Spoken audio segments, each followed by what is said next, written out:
Beneath the restless skies of Misano, where the engines scream like confessions and every tenth of a second feels like a heartbeat stolen, Yamaha's garage has become less a workshop and more a theater of human extremes. On one side sits Fabio Quartararo, a rider at the peak of his talent yet trapped in a machine that refuses to honor him, his frustration etched in every glance at the timing screens, his inner voice whispering, "My youth is burning away while others taste glory." 11 races without a podium weigh on him like chains, his lap time 1 minute, 31.598. A staggering 1.224 seconds slower than Pedro Acosta. Not just a number, but a cruel verdict on wasted years. Across from him stands Jack Miller, the veteran rebel, laughing through fines, shrugging at pain, and somehow finding beauty in the chaos, telling the world with calm defiance, "You can't reinvent the wheel in a day." He feels the V4's flaws, the misfiring electronics, the erratic throttle maps, yet beneath the noise he senses a heartbeat worth saving, a machine with Yamaha's DNA still intact, waiting for the right hands to shape it. Together they form a paradox that defines this season, Fabio's despair colliding with Jack's patience, one man drowning in urgency, the other anchored in faith. And in that collision lies Yamaha's destiny, a fragile gamble that could either crown a rebirth or carve an obituary. This is not just racing. It is the sound of hope and heartbreak colliding at 300 kilometers per hour, a story where technology and time duel as ruthlessly as the riders themselves. And as Quartararo pulls off his helmet, his words slice through the tension like a blade, a raw admission that Yamaha's bold V4 gamble is not salvation, but a burden dragging him further from the glory he craves. Under the gray skies of Misano, Fabio Quartararo sat in a Yamaha garage staring at the new V4 prototype as if it were a stranger wearing the face of a long-lost friend, and in that silence his thoughts turned heavy, whispering to himself, "If this is the future, why does it feel like the past dragging me down?" He had been Yamaha's crown jewel, the rider chosen to carry forward the lineage of Rossi and Lorenzo. Yet here he was, 11 races without a podium, watching Ducati and Aprilia fly past as though they belonged to a different sport altogether. His words after climbing off the bike carried the sharpness of someone already bleeding inside. "We're far away. I don't want to say exactly, but we're not ready." That confession was more than frustration. It was an admission of betrayal by a machine that should have lifted him but instead pinned him to mediocrity.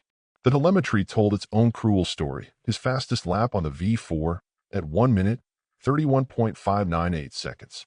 Only good for 18th place. 1.224 seconds behind Pedro Acosta, a chasm in MotoGP terms where tenths define legends and seconds bury careers. In the garage, the engineers debated electronics mapping, wheelbase geometry, and the new crankshaft's inertia, but Quartararo only felt the dead weight of time pressing on his shoulders. The V4 was supposed to be salvation, yet to him it behaved like a sculpture half-carved, rough edges and no form, a marble block that refused to sing. Shared feedback from Miller and Fernandez echoed in the paddock, but Fabio dismissed it coldly. Harmony meant nothing if the melody itself was broken. In his eyes, technical consensus without results was like applauding a rehearsal while the stage burned. Reporters noted the frown lines deepening on his face, lines carved by seasons of waiting, by promises of upgrades that never matched the stopwatch. His inner impatience contrasted with the measured optimism of his teammate, creating a dramatic polarity within the same box, like two compasses pointing to opposite poles. Fabio knew braking stability had slightly improved, but when acceleration down Misano's back straight left him gasping against Ducati's roaring V4S, that minor gain felt like a cruel consolation prize. He thought about his career window, about how riders peak and fade faster than machines evolve, and the dread that 2026 might arrive too late clawed at him like a shadow he could not outrun. The metaphor in his mind was simple. He felt like a pianist forced to play a concerto on an untuned piano, striking notes that should soar but instead collapse in discord. Around him, the noise of the paddock swelled. Journalists scribbling, cameras flashing, engineers hunched over laptops. Yet in his chest there was only silence, a void echoing with lost chances. Even his body language spoke volumes. Shoulders slumped, gloves yanked off with the violence of a man tearing away illusions. Some whispered he was already eyeing the 2027 market, that his patience with Yamaha's experiment was a sandglass nearly emptied. But inside, Fabio wrestled with loyalty, ambition, and the cruel arithmetic of MotoGP, where hope is measured in milliseconds. He longed for the days when his M1 flowed through corners with the grace of water bending around stone, not this awkward prototype searching for balance like a child learning to walk. Yet every lap reminded him that the gap was real, not a nightmare, but a timed reality no optimism could erase. His frustration crystallized into a single bitter conviction. Yamaha's V4 was still a dream trapped on the drawing board, and he was paying the price with his career. In Misano's fading light, that thought became a climax of despair, and Fabio's heart declared what the stopwatch had already written. Patience had run out, and time was no longer his ally. In Misano's restless paddock, the clash between Fabio Quartararo and Jack Miller became more than a difference of opinion. It felt like two novels being written in the same ink but on different paper, one a tragedy of lost time, the other a chronicle of patient hope, and inside Fabio's mind a refrain kept burning. If I am still 18th with all this effort, what am I fighting for? His fastest lap, a 1 minute, 31.598, was supposed to be a marker of progress, but instead it landed him 18th on the sheets, over 1.224 seconds off Pedro Acosta's ruthless pace, and in MotoGP such a gulf is not merely a number but a verdict. For a rider who had endured 11 races without a podium, the stopwatch no longer measured speed. It measured disappointment, each tick reminding him that the seasons of youth slip away faster than pit lane gossip. He told the world with blunt despair, "We're not ready," and the words hung like a shadow over Yamaha's garage. Meanwhile, Jack Miller, the blunt Australian with scars of battles fought on Honda, Ducati, KTM, and now Yamaha, looked at the same bike and saw not ruins but foundations. He praised the braking improvements, small though they were, noting that Yamaha's chronic weakness in wheel-to-wheel combat finally had a glimmer of remedy, and his voice carried the confidence of experience. "You can't reinvent the wheel in a day," he said, reminding the room that machinery learns to breathe in steps, not leaps. Where Fabio saw futility, Miller saw a trajectory. Electronics to refine, mapping to calibrate, engine inertia that could be molded like clay into something responsive and alive. The contrast between them was visceral. Quartararo's tone, brittle and urgent, a man chasing results as though every weekend was his last chance. Miller's calm and grounded, the patience of someone with a secure contract and an eye on 2026. Reporters noted the tension in their body language, Fabio's shoulders tight, jaw clenched, while Miller laughed with mechanics, turning the sterile air of the garage into something almost human. For Fabio, the V4 was a coffin of potential, too heavy, too late. For Jack, it was a seed struggling to break the soil, slow but inevitable. This divergence captured Yamaha's existential crisis, the present demanded by its star, and the future demanded by survival. Engineers scribbled on whiteboards, measuring torque curves and throttle maps, yet the real drama was written on their riders' faces. Fabio's heart raced with impatience, thinking of Ducati's dominance and Aprilia's resurgence, while Miller recalled the slow evolution of KTM and believed this too could be turned. Their dialogue was less a debate and more a duel of philosophies, each sentence a blade cutting in opposite directions.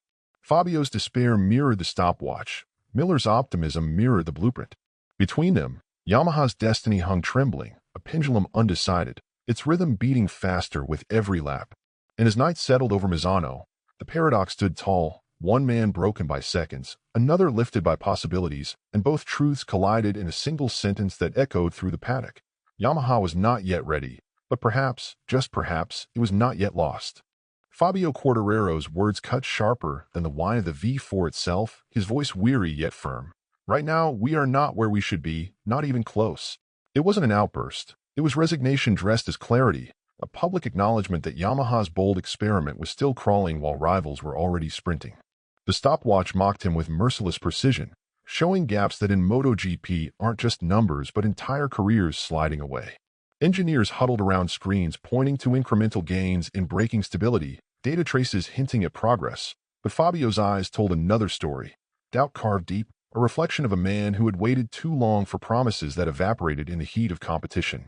His frustration was sharpened by the echoes of others. Miller and Augusto Fernandez offered similar feedback, yet he dismissed the harmony with a sigh. If everyone says the same thing but the lap time is still slow, that's not progress, it's just repetition. In his private thoughts he whispered, "Am I the only one who feels that time is eating me alive while they celebrate small steps?" For him, the V4 was like a bridge half-built, sturdy in parts but leading nowhere, leaving him stranded between potential and failure. He measured not just seconds lost to Pedro Acosta but years lost to development cycles that seemed endless, his patience draining like fuel from a leaking tank. What use were minor positives when the podium had become a mirage 11 races deep into the season? The Frenchman's tone was clipped, frustrated, each sentence as short as the patience left in his body, as if the words themselves were trying to cross the finish line faster than the bike could. He could not stomach optimism for optimism's sake. Not when Ducati had weaponized its V4 into a machine of inevitability and Aprilia had transformed itself into a podium predator. He wanted immediacy, not theories. The inline four he once trusted like a dance partner was gone, replaced by a stranger that stumbled with every step. His gestures in the debrief betrayed him. A shake of the head, gloves thrown onto the table, the heavy slump of a man who knows his window is closing. Engineers talked of future updates, crankshaft adjustments, and mapping refinements, but Fabio heard only delays dressed as solutions. In his mind, he compared Yamaha's project to a grand stage where the curtains kept rising, but the play never began. He rejected the idea that shared comments meant the project was healthy. Consensus without speed, to him, was like applauding an orchestra that never struck the right note. He was not blind to the technical effort, but to him effort was irrelevant without victory. His tone to the media was raw, doubt pressing into every syllable, urgency spilling out like water from a cracked glass. He felt cornered, trapped between loyalty to the blue colors and a future where his own peak might expire before the bike found its legs. And so, beneath the lights and the clicking cameras, his frustration gathered into a truth no data could mask. Yamaha's gamble may one day bear fruit, but for him, waiting had already become unbearable. The contrast between Fabio Quartararo and Jack Miller at Misano was not merely about lap times. It was a clash of philosophies written on their faces and carved into their voices. In the quiet moments between interviews, Fabio's thoughts spiraled. Why must my prime be sacrificed on the altar of an experiment that refuses to grow wings? He carried himself like a man betrayed, a champion forced to ride a machine that had forgotten how to honor his talent, his sense of urgency pressing against Yamaha like a fist against a locked door. 11 races without a podium had hollowed him, and his fear was no longer of losing races but of losing years, those peak seasons that slip away faster than any engineer's update. Each debrief sounded like déjà vu, engineers promising steps, millimeters, fractions of torque adjustments. Yet Fabio's body language screamed impatience, the sense that these scraps of progress were not nourishment but starvation rations. He felt abandoned in plain sight, betrayed not by people but by the philosophy of slow evolution, a philosophy ill-suited to the merciless tempo of modern MotoGP. On the other side, Jack Miller exuded a calm earned through scars and miles, a rider secured by his 2026 Promac contract and unburdened by the tyranny of urgency. For him, Yamaha's V4 was not betrayal but birth, painful and loud but still brimming with potential, a child needing guidance rather than condemnation. His words carried the measured patience of someone who had built relationships with machines before, who had seen Ducati's chaos transform into dominance, KTM's wild aggression tempered into competitiveness. To Jack, this was not wasted time but necessary suffering, the raw material of progress. You can't reinvent the wheel in a day, he reminded everyone. And his grin turned those words into both comfort and challenge. Where Fabio saw years slipping away like sand through clenched fists, Jack saw time as currency that must be invested, no matter the cost. Their clash was not born of hatred but of different positions in life. One man staring down the limits of his prime, the other anchored by experience, by a future role as Yamaha's development compass. Fabio's despair was urgent, jagged, and sharp. Miller's hope was patient, rounded, steady. Reporters felt the tension ripple through every press briefing, two men standing in the same garage yet inhabiting different worlds. Their emotional divide became Yamaha's fault line, hope versus despair, patience versus desperation, vision versus immediacy. For Fabio, each second lost on track was a wound. For Jack, each lap completed was a brick laid towards stability. Their voices, so different, merged into a dissonant chorus, each note clashing yet together forming the sound of Yamaha's current identity crisis. And in the silence after the cameras switched off, the paradox of their perspectives crystallized into a haunting truth. One man feared the future was already gone, the other believed the future was just beginning, and between them stood a machine not yet ready to prove either man right. Jack Miller's rebellion at Misano unfolded not with anger, but with laughter, a small act that became a symbol, and in his mind the thought flickered, if they find me for being human, then maybe the system has forgotten what racing really means.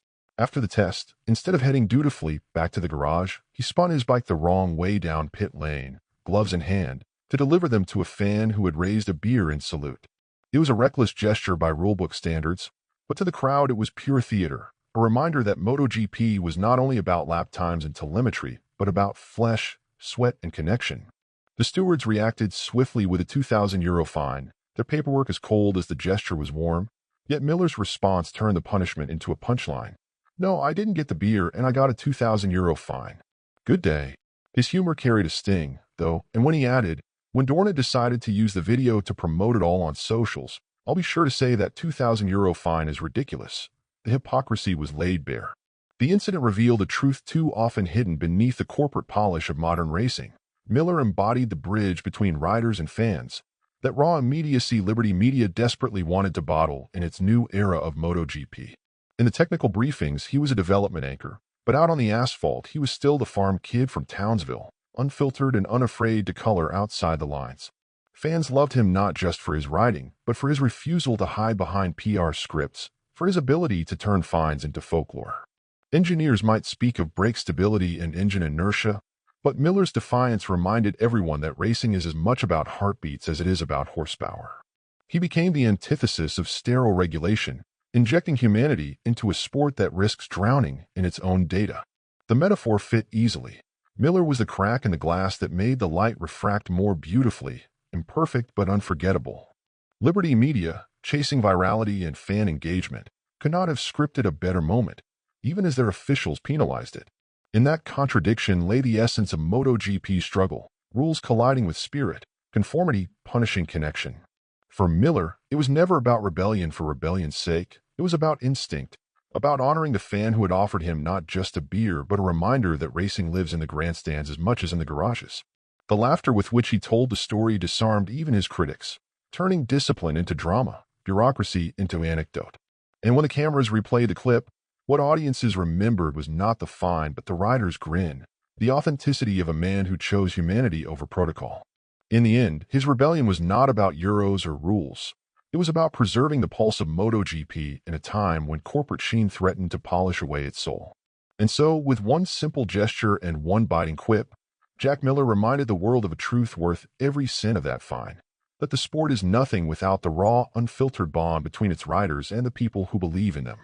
Jack Miller emerged from Misano not as a prophet of speed but as a craftsman of perspective, his words stitching together a narrative that refused despair. In the quiet of the debrief, his mind repeated, "This isn't broken, it's unfinished." The V4's character fascinated him, the way its inertia offered a rhythm he could feel through the seat, a kind of raw material waiting for shaping, yet the electronics betrayed it, throttle maps clashing like mismatched notes in a song. He explained it with the candor of experience, reminding everyone, "You can't reinvent the wheel in a day." And the phrase carried weight because it came from a man who had touched almost every factory's philosophy. While Fabio Quartararo recoiled at the gaps on the timing sheets, Miller leaned into the process, observing how each exit from the garage made the bike more rideable, as if the machine itself was learning to breathe. He refused to code his analysis in negativity. Instead, he positioned himself as translator between a prototype and its future, choosing to see long-term potential where others saw only immediate loss. He insisted the V4 had not abandoned its roots, that its Yamaha DNA still pulsed beneath the new architecture, waiting for the right setup to let it sing. For him, the decision to abandon the inline-4 was not reckless but essential, a leap into cold water that felt brutal at first but necessary to survive the tide of Ducati and Aprilia dominance. His optimism was not naive. It was forged from years of laboring with bikes that began as unpolished stones before becoming weapons. Off track, his humanity amplified the message. He turned a €2,000 fine into a folktale, joking about missing out on the beer, while still taking a jab at MotoGP's regulators for monetizing the very act they punished. That combination of pragmatism and irreverence set him apart, making him not just a test rider, but a cultural figure in a sport increasingly starved of personality. Miller embodied the rare balance of technician and entertainer, able to read torque curves with engineers in the morning and connect with fans in the afternoon. His rebellion was not destructive but connective, a reminder that even in the era of Liberty Media's slick production, MotoGP's beating heart lay in riders who laughed, aired, and gave back to the people in the stands.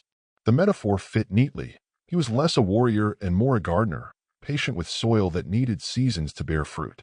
In every word, he framed Yamaha's project not as failure, but as a risk worth taking, for standing still was the surest path to oblivion. His tone remained grounded, the optimism of someone who had seen chaos before and recognized its hidden value.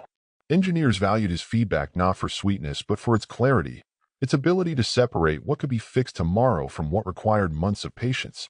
Fans cherished him because he embodied resistance to conformity, a rider unafraid to challenge both machines and institutions.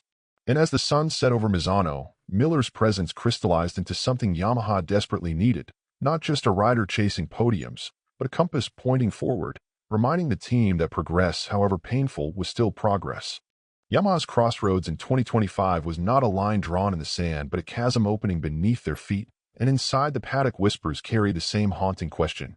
Are they building a future or burying their past? For 2 decades, the inline four had been Yamaha's gospel, the trusted melody through which Rossi, Lorenzo, and Quartararo once carved poetry into corners. But Misano revealed how far that tune had drifted off key. The V4, still raw and unrefined, offered flashes of promise but no certainty. Its braking stability a step forward, yet its lap times stubbornly adrift, leaving Fabio broken by absence of podiums and Jack steady in his optimism. Engineers stared at data traces, adjusting torque delivery and weight distribution, aware that every millisecond lost was a reminder of Ducati's dominance and Aprilia's rise, factories that had already weaponized evolution while Yamaha played catch-up. Quartararo's despair and Miller's patience framed a dilemma. One demanded results now, the other urged investment in tomorrow. The metaphor was stark. Yamaha was like a tightrope walker balancing between skyscrapers, where hesitation meant falling yet rushing meant stumbling, the crowd below holding its breath. Liberty Media's arrival added another layer, pushing the sport into a new era where spectacle mattered as much as lap times, and riders like Miller, with his rebellious humor, embodied the kind of authenticity they wanted to showcase. But behind the theatrics, the numbers told a harsher truth. 1 podium in 11 races, the factory marooned in the midfield, their star on the verge of turning his back. Toprak Razgatlioglu's looming arrival in 2026 promised both hope and risk. His aggressive superbike style, capable of either unlocking the V4's hidden power or exposing flaws that even Miller's experience could not mend. And beyond that horizon, 2027 regulations threatened to reset the board entirely, shrinking engines to 850 cubic centimeters and curbing aero, meaning today's missteps could become tomorrow's disaster. Inside Yamaha strategy rooms, urgency collided with caution. Should they double down on the V4 or cling to fragments of their identity until the clock struck midnight? For Fabio, patience was already spent, his career peak slipping away faster than any update could save it. For Miller, patience was the only currency worth spending, his secure contract insulating him from panic. The team's future seemed less about horsepower and more about philosophy, about whether survival meant revolution or refinement. Fans watched with unease, sensing the drama was bigger than races, that Yamaha's choices would shape not only results but the very soul of MotoGP's competitive balance. In the air hung a question of loyalty, innovation, and time, and as Misano's lights dimmed, the tension reached its climax. Yamaha stood suspended between despair and hope, and every lap to come would decide if they were writing the first chapter of Renaissance or the last page of an obituary.